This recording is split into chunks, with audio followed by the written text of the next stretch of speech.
ஓம் சக்தி தாயே போற்றி.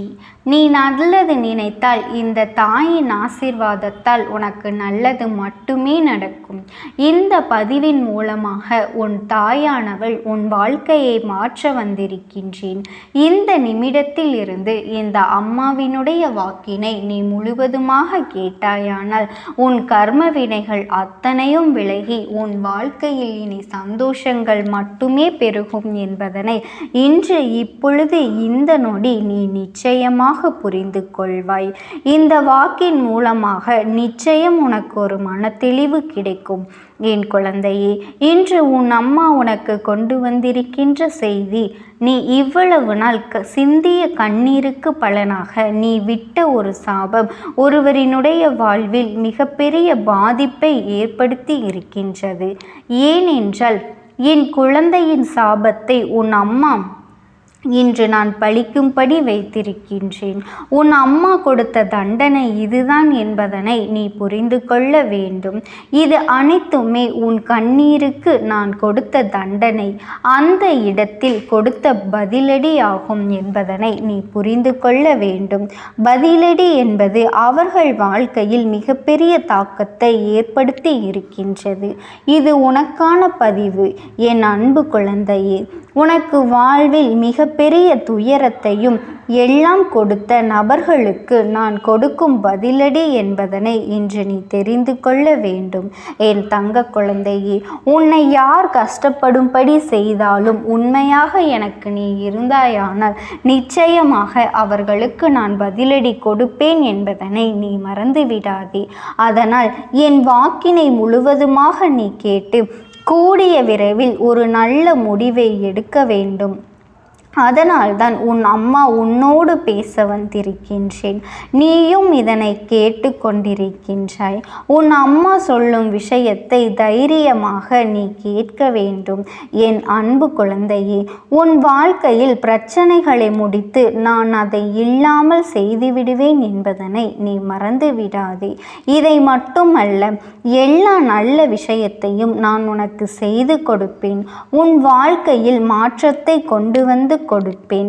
உன்னுடைய வீட்டில் மங்களகரமான விஷயங்களை நான் செய்து கொடுப்பேன். உன் வாழ்க்கையில் நீ கண்ணீரையே பார்க்க வேண்டாம், இனி பார்க்கவும் முடியாது. இது போன்று உனக்கான எல்லா விஷயங்களையும் உன் அம்மா நான் செய்து கொடுக்க போகின்றேன். ஆனால் சில நேரங்களில் மட்டும் பொய்யான வார்த்தைகளை பேசி சில உறவுகள் உன்னை நம்ப வைத்து ஒரு நாடகத்தை நடத்தி கொண்டிருக்கின்றது. அந்த நாடகத்தை என் அன்பு குழந்தையே, நீ முழுமையாக நம்பி உன் வாழ்க்கையை தொலைத்துவிட்டு இறுதியாக நிற்கதியாக நின்று கொண்டிருக்கின்றாய் அல்லவா? ஆனால் என் அன்பு குழந்தையே, இது எல்லாம் ஒரு நாள் தெரிய வரும் தருணத்தில் வாழ்வா நரகமா என்ற ஒரு வாழ்க்கையை நீ வாழ்ந்து கொண்டிருக்கின்றாய். அன்று அந்த நபருக்கு நீ சாபம் விட்டது ஞாபகம் இருக்கின்றது அல்லவா? என்னை இப்படி பொய் சொல்லி ஏமாற்றினாயே, உண்மையாக இருந்த எனக்கு இப்படி துரோகம் செய்தாயே, அனைத்திற்கும் காலமும் நேரமும் என் தாயானவள் பதில் கொடுப்பார்கள் என்று நீ அன்று சொன்னாயே, அதை நான் கண்குளிர பார்ப்பேன் என்றும் நீ அவர்களுக்கு சாபம் விட்டாய். என் தங்க குழந்தையே, அன்று நீ மண்ணை தூற்றிவிட்டாய் அல்லவா? அந்த சாபம்தான் இன்று நான் நிறைவேற்றி வைப்பதற்காக வந்திருக்கின்றேன். அவர்களினுடைய சுயநலத்திற்காக உன்னை பயன்படுத்தி கொண்டார்கள் அல்லவா? அதற்கெல்லாம் பதிலடி கொடுக்க வேண்டாமா? உன்னுடைய மனம் எவ்வளவு வருந்தியது, எவ்வளவு வேதனைப்பட்டது. நீ சிந்திய கண்ணீர் விழிகள், கண்ணீர் துளிகள் எல்லாம் அவர்களுக்கு தக்க தண்டனையை கொடுக்க போகின்றது. உன்னுடைய இதயம் அன்பானது, உண்மையை மட்டுமே பேசக்கூடியது என்பதால் தான் இன்று இவ்வளவு கஷ்டங்களையும் கவலைகளையும் நீ வாழ்க்கையில் சுமந்து வருகின்றாய். ஆனால் அவர்கள் வாழ்க்கையில் சுயநலத்திற்காக உன்னிடம் பழகி கொண்டிருக்கின்றார்கள். சுயநலத்திற்காக அனைத்து விஷயத்தையும் உன்னிடம் இருந்து எடுத்துக்கொண்டு சந்தோஷமாக வாழ்ந்துவிடலாம் என்று நினைத்தால் கண்டிப்பாக நடக்குமா? மனிதர்களின் வாழ்வில் நல்லவர்களின் துணை எப்பொழுதுமே வேண்டும் என்பதனை நீ மறந்து விடாதே. ஆனால் என் பிள்ளைகளை யாராவது ஏமாற்ற நினைத்தாலும், எவராவது துரோகம் செய்ய நினைத்தாலும், கண்டிப்பாக கர்மவினை ஒரு பக்கம் தண்டிக்காமல் விட்டாலும், உன் தாயானவள் நான் ஒரு பக்கம் இருந்து கண்டிப்பாக அவர்களை நான் தண்டித்தே தீருவேன். அவர்கள் வாழ்க்கையில் தண்டனையே கொடுப்பேன் என்பதனை நீ மறந்து விடாதே. என் அன்பு குழந்தையே, உன் கண் முன்னாலே நடக்கப் போகின்றது. இன்னும் 2 நாட்களில் அந்த செய்தியானது உன் செவிகளுக்கு கேட்கப் போகின்றது. அவர்கள் படும் கஷ்டத்தை நீ கண்குளிர பார்க்க போகின்றாய். நீ சிந்திய கண்ணீர் அவர்களுக்கு பாதிக்கப் போகின்றது என் தங்க குழந்தையே. ஏனென்றால் உன் உறவை நீ உண்மையாக நேசித்தாய் அல்லவா? உன்னை ஏமாற்றிய உறவிற்கு மிகப்பெரிய தண்டனையை உன் அம்மா நான் கொடுக்கப் போகின்றேன். அது என்ன தெரியுமா?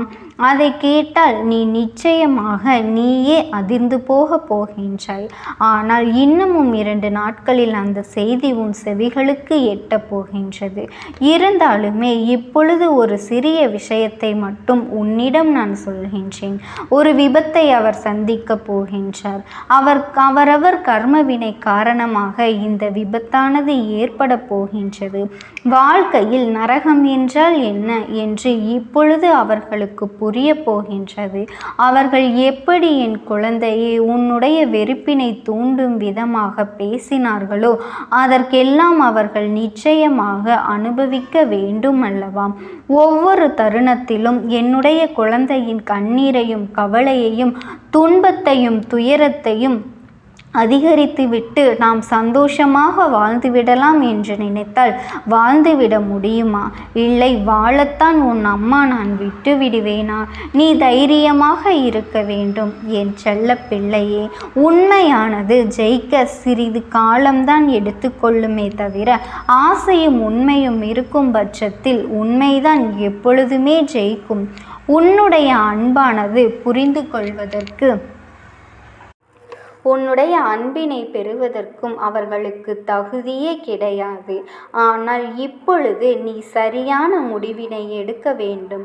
ஏனென்றால் சில ஜென்மங்கள் வாழ்க்கையில் திருந்தாது. ஆனால் என் அன்பு குழந்தைக்கு நல்ல எதிர்காலம் இருக்கின்றது அல்லவா? இனிமேல் அவர்கள் உனக்கு வேண்டாம். உன் சாபத்தை பெற்றவர்கள் வாழ்க்கையில் முன்னேற முடியாது. ஏனென்றால் அவர்கள் எண்ணம் போலதான் அவர்களுக்கு வாழ்க்கையில் அனைத்து மாற்றங்களும் நிகழப்போகின்றது, நடக்கப் போகின்றது. அவர்கள் இனிமேல் சந்தோஷமாக உன்னை வாழ வைப்பார்கள் என்று நினைத்து கொண்டிருக்காதே.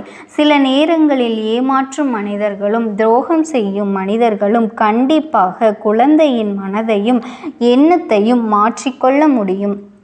ஆனால் அவர்களோ மிகவும் சுயநலம் மிகுந்த மனிதர்களாக மாறிவிட்டார்கள். காலத்திற்கேற்ப மனிதர்கள் சுயநலம் எப்படி வருகின்றதோ அதுபோலத்தான் இவர்களினுடைய நிறத்தையும் குணத்தையும் மனதையும் மாற்றிக்கொண்டே இருக்கின்றார்கள். இந்த மாற்றமானது என்ன சொல்லி புரிய வைத்தாலும் என்ன சொல்லி திட்டினாலும் அது திருந்தாது. ஏனென்றால் அவர்கள் பிறவியிலேயே இப்படித்தான் வாழ்ந்து கொண்டு வந்து விட்டார்கள். உன் வாழ்க்கையில் இன்னும் முடியவில்லை, இனிமேல்தான் ஆரம்பிக்கப் போகின்றது. அதனால்தான் நீ எடுக்கக்கூடிய விஷயங்கள் அனைத்தும் நம் வாழ்க்கையில் முன்னேற்றத்தை கொடுத்துவிடும் என்ற வெற்றியை சந்தித்து விடுவோம் என்ற நம்பிக்கையில்தான் இதெல்லாம் நீ செய்து கொண்டிருக்கின்றாய். சில முடிவுகள் வெற்றியை கொடுக்கும், சில முடிவுகள் அனுபவத்தை கொடுக்கும், சில முடிவுகள் நல்ல பாடத்தையும் கொடுக்கும், நல்ல முடிவுகளையும் கொடுக்கும் என்பதனை நீ முடிவெடுத்து விட வேண்டும் என் தங்கமே. இதனை நீ தெரிந்து கொள்ள வேண்டும். எப்பொழுதும் முதலில் எடுத்த முடிவானது ஒரு நல்ல அனுபவம், நல்ல பாடத்தை கற்றுக் கொடுக்கக்கூடியது. இனிமேல் நீ எடுக்கக்கூடிய ஒவ்வொரு முடிவையும் நல்ல விஷயத்தையும் நான் உனக்கு கற்றுக் கொடுப்பேன் என்பதனை நீ நினைவில் வைத்து கொள்ள வேண்டும் என் அன்பு பிள்ளையே. நீ எதை நினைத்தும் கவலைப்பட்டு கொண்டிருக்காதே. இனி உன் வாழ்க்கையில் நடப்பது எல்லாமே நன்மைகள் மட்டும்தான் என்பதனை நீ மறந்துவிடாதே. நீ எப்பேற்பட்ட கஷ்டமான சூழ்நிலையில் இருந்தாலும் இந்த தாயானவளினுடைய அன்பும் ஆசீர்வாதங்களும் உனக்கு என்றென்றுமே முழுமையாக கிடைத்து கிடைத்து கொண்டேதான் இருக்கும். நீ எதை நினைத்தும் கவலைப்பட்டு கொண்டிருக்காதே. இந்த தாயானவளின் கரங்கள் உன்னை எப்பொழுதும் விட்டு செல்லாது. உன்னை யார் கஷ்டப்படுத்தினாலும் காயப்படுத்தினாலும் நீ எனக்கு உண்மையாக இருக்கும் வரையில் என்றென்றுமே நான் உனக்கு துணையாகத்தான் இருந்து கொண்டிருப்பேன் என்பதனை நீ ஒரு நாளும் மறந்து விடாதே. ஓம் சக்தி. ஓம் ஆதிபராசக்தி.